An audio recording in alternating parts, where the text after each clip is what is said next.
Hi all of you. Myself Raju Vyas sir from Mumbai, teaching accounts since last more than 40 number of years. Now in this particular video, which is based on admission of a partner part 4, earlier 3 videos I have given on admission explaining the basic concepts of the topic. Now we continue with the objective part, which is very scoring, as you all know. To start straight away, first of all, as you know, in this topic, when you solve the question, जब आप question solve करते हो तो आप revaluation account prepare करते हो, जिसका दूसरा नाम profit and loss adjustment account भी है. तो सबसे पहला ऑब्जेक्टिव यही है कि account open for revaluation of assets and liabilities. कौन सा account? It is called revaluation account, या तो आप लिख सकते हो profit and loss adjustment account. दूसरा, reputation of business measured in terms of money. क्या बोलते हैं उसको? Goodwill. Old ratio minus new ratio is called as sacrifice ratio. Ratio which is surrendered by old partners in favor of new partner. Sacrifice ratio. आपको मालूम है कि एक नया पार्टनर जब बिजनेस में आता है तो ओल्ड पार्टनर्स को थोड़ा छोड़ना पड़ता है, तो ही जाके नए पार्टनर को कुछ मिलता है. इसलिए इसका नाम जो है वो सैक्रिफाइस रेशियो रखा गया है. जब आप प्रॉब्लम सॉल्व करते हो तो मोस्टली हर क्वेश्चन में आप जनरल रिजर्व देखते हो और उसको पार्टनर्स कैपिटल अकाउंट में क्रेडिट करते हो. कौन से रेशियो में? That is distributed among old partners in old ratio. The proportion in which old partners make a sacrifice is called once again sacrifice ratio. आप जो टॉपिक के अंदर एडमिशन में जो फर्स्ट मेथड पढ़ते हो, जहाँ पे न्यू पार्टनर गुडविल का कैश लेके आता है, गुडविल का amount he brings it in cash, उस मेथड का नाम क्या है? The name of that method is premium method. Name of intangible asset having a value. तो goodwill falls under intangible asset. Normal profit का फॉर्मूला क्या है? तो बोले कैपिटल एम्प्लॉयड, मतलब कितना पैसा इन्वेस्ट हुआ, into normal rate of return. NRR is normal rate of return. ये परसेंटेज होता है, 10%, 20%, एक्सेट्रा. तो कैपिटल इन्वेस्टेड इंटू जो भी आपका रेट है upon 100 gives a normal profit. ये देखो यहाँ पे दिया है NRR का full form normal rate of return. ठीक है. Account debited when asset is taken over by partner. When partner takes over the asset, partner is the receiver. We say debit the receiver. That is why partner's capital account is debited. Debit balance in revaluation account, credit balance in revaluation account. आगे के अगर objectives आपने देखे हैं तो हमेशा मैंने बोला है कि debit balance represents loss and credit balance represents profit. अब जैसे हमने फाइनल अकाउंट्स में बताया था कि प्रॉफिट एंड लॉस अकाउंट है, डेबिट बैलेंस तो नेट लॉस बोलते हैं, क्रेडिट बैलेंस तो नेट प्रॉफिट ऐसा बोलते हैं. तो सिमिलरली यहाँ पर भी debit balance represents revaluation loss, credit balance represents revaluation profit. अगर इनकम एक्सपेंडिचर अकाउंट है एनपीओ वाला, तो वहाँ पे हम लोग, ये लॉस है ना, तो हम लोग वहाँ बोलेंगे डेफिसिट। हाँ, debit balance in income expenditure account बोले deficit. Credit balance in income expenditure account तो हम लोग बोलेंगे सरप्लस, वहाँ की लैंग्वेज वो है। In short, debit balance is loss, credit balance is profit. आगे, excess of actual capital over proportionate capital, मतलब पार्टनर का एक्चुअल कैपिटल ज़्यादा है तो नाम बराबर दिया है, it is called as surplus capital. Profit and loss account balance on the asset side and sometimes profit and loss account balance on the liability side. जब आप प्रॉब्लम सॉल्व करते हो तो आपको बैलेंस शीट दिया जाता है, उसमें कभी पीएल बैलेंस एसेट में, कभी लायबिलिटी में होता है। तो अगर प्रॉफिट एंड लॉस अकाउंट आपको एसेट साइड में दिया है तो इट रिप्रेजेंट्स अनडिस्ट्रीब्यूटेड लॉस, और वही प्रॉफिट एंड लॉस अकाउंट अगर लायबिलिटी साइड में दिया है then it represents undistributed profit, also called accumulated loss, accumulated profit. Anything is okay, आप इसमें से कोई भी आंसर लिख सकते हो। मैंने ऑब्जेक्टिव बनाया इस तरीके से है कि वो फिल इन द ब्लैंक में भी काम आता है, एमसीक्यू टाइप के क्वेश्चन में भी यूज होता है, वन वर्ड में भी आपको ये काम में आता है। आगे बढ़ते हैं। Account which is debited when new partner brings cash for his share of goodwill, जब नया पार्टनर गुडविल का पैसा लेके आता है तो कौन सा अकाउंट डेबिट होगा? Naturally cash. कैश और बैंक आप दोनों लिखिएगा। Account which is credited when goodwill is withdrawn by old partners, क्या एंट्री देते हैं अपन? ओल्ड पार्टनर्स टू कैश, तो कौन सा अकाउंट क्रेडिट होता है? कैश अकाउंट क्रेडिट होता है when goodwill is withdrawn by the old partners. If any asset is taken over by partner, capital account is debited naturally. Partner will be the receiver, so partner's capital account is debited. New ratio is equal to balance ratio into old ratio. ये balance ratio आपको मालूम है, 1 लेते हैं अपन 1, उसमें से new partner का share minus करते हैं, फिर जो बचता है उसको हम लोग बैलेंस रेशियो ऐसा बोलेंगे, और उसको जब ओल्ड रेशियो से मल्टीप्लाई करते हैं we are able to get the new ratio. Account credited when unrecorded asset is brought into the business. Similarly, when unrecorded liability is brought into the business, तो revaluation account अगर हम asset record करते हैं तो it is like appreciation. एक asset आपको introduce हुआ, और लायबिलिटी जब रिकॉर्ड होता है तो it is like a loss.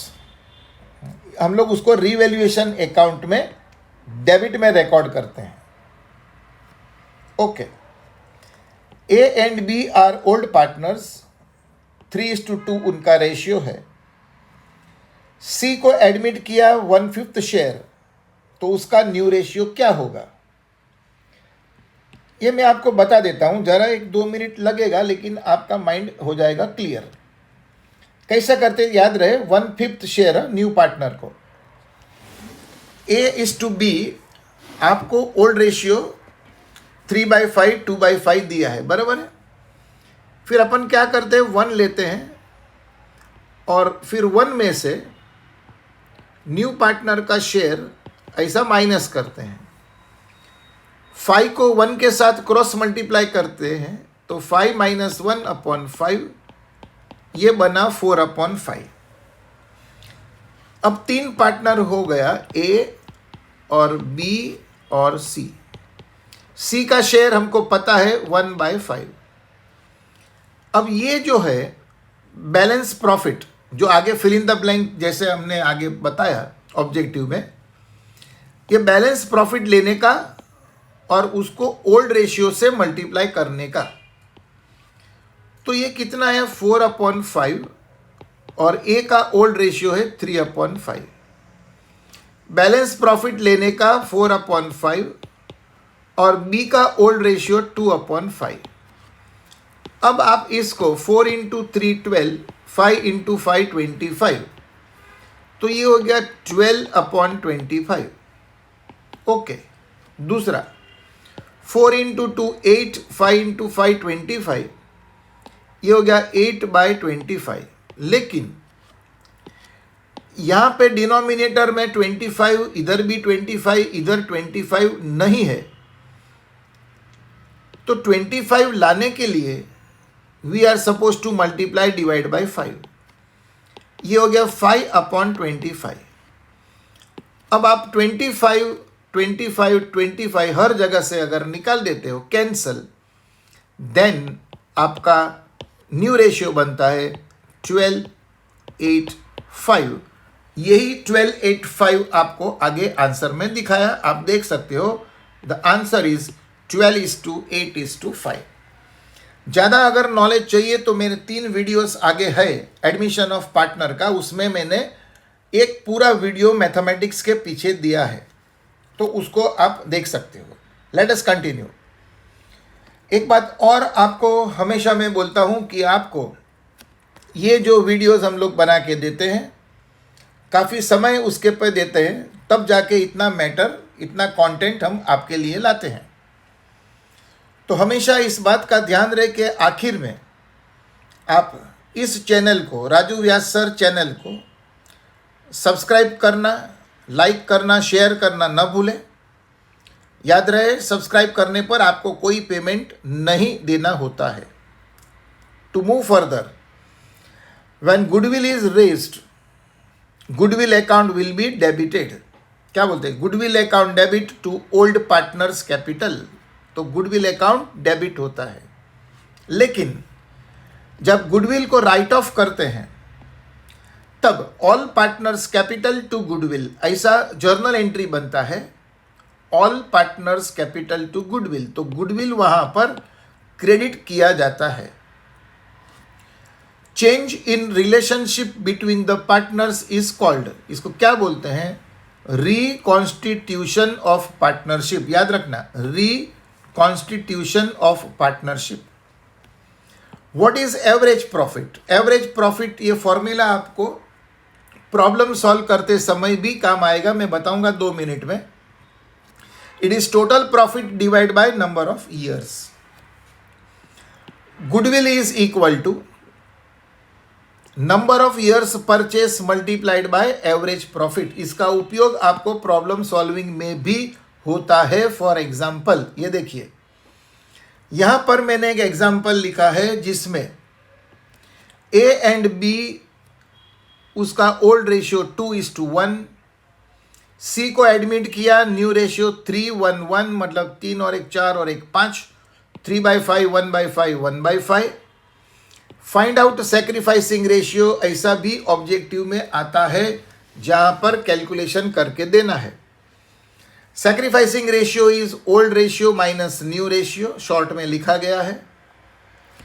ए, अगर अपन ए को देखते हैं तो ये ओल्ड और ये न्यू, तो आपको ओल्ड रेशियो यानी कि 2/3 माइनस न्यू रेशियो यानी कि 3/5।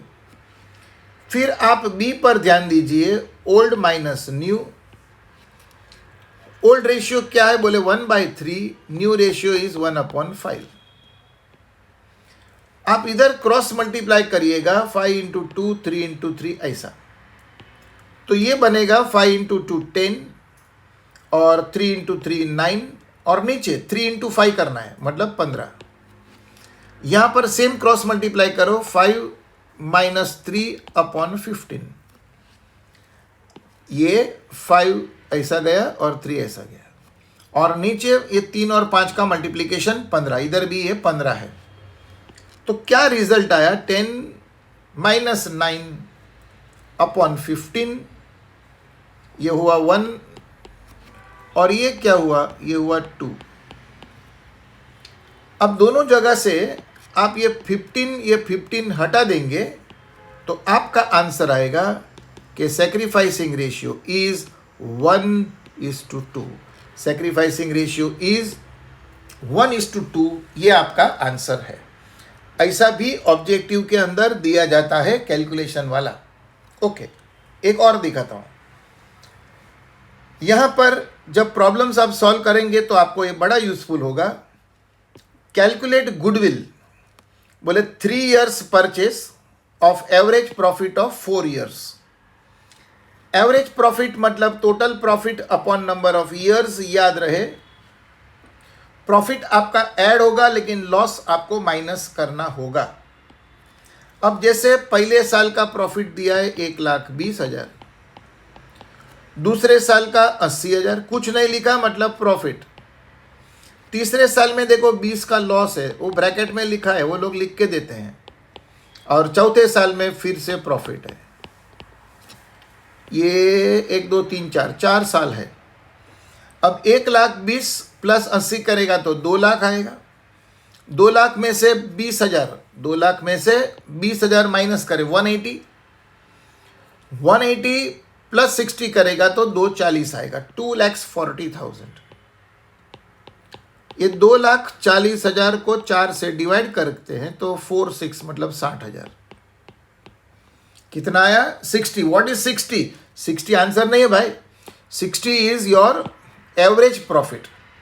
Now goodwill is equal to, ये आगे भी मैंने ऑब्जेक्टिव में बताया, number of years purchase multiplied by average profit. How many years purchase तुम्हारे केस में, it is 3 years purchase. Very good, तो 3 multiplied by how much is average profit, बोले तो 60,000। तो 3 into 6 कितना हुआ, 18।